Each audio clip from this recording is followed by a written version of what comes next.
ज्या भाच्याने मला खूप आधीच आत्या बनवून टाकलेलं, आज त्याचं लग्न होतं, आमच्या गौरवचं. नवरा मुलाच्या आज्या आणि या आगाऊ छोट्या भावाला घेऊन आम्ही निघालो. मध्ये नाश्त्यासाठी थांबलो, ट्रॅफिकमध्ये अडकलो आणि फायनली पोचलो व्हेन्यूला. थोडक्यासाठी मंगलाष्टका मिस झाल्या. लग्न नुकतंच लागून झालेलं. खूप गोड दिसत होते दोघेही, गौरव आणि शीतल. हा आमचा गोजिरा नवा जोडा आणि या आमच्या पाटलांच्या नव्या सुनबाई. छान सजवलेला लग्नमंडप आणि सगळ्याच व्हेन्यू. लग्न होतं मुंबईलाच, पण मुंबई वाटत नव्हती. गावाकडचं निसर्गरम्य शांत परिसर वाटत होता. आणि ही आहे वर्माय, आमच्या स्मिता वहिनी, माझ्या सगळ्यात मोठ्या वहिनी. आता सासूबाई झाल्यात, पण पर्सनॅलिटी एव्हर यंग आहे. आणि हा माझा मोठा दादा संतोष दादा, म्हणजे आजचे वरपिता. त्यांना म्हटलं, तुम्ही पण एवढे छान दिसताय की मंडपात तुमचं पण परत एकदा लग्न लावलं पाहिजे. हे ताई साहेब सगळ्या एकत्र जमल्यावर काही गप्पा संपतायत. आमची सगळी माणसं इथे बसली होती मस्त ग्रुप करून.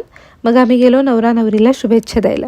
इतका सुंदर दिसत होता जोडा, खरंच दृष्ट नको लागू दे, पुन्हा पुन्हा बघावंसं वाटत होतं. दोघांची पण स्माईल खूप भारी आहे. सदैव खुश राहा दोघेही. मग सगळे वळले पेटपूजा करण्याकडे. पाटलांच्या तीनही जावयांनी मस्त एक कोपरा पकडलेला.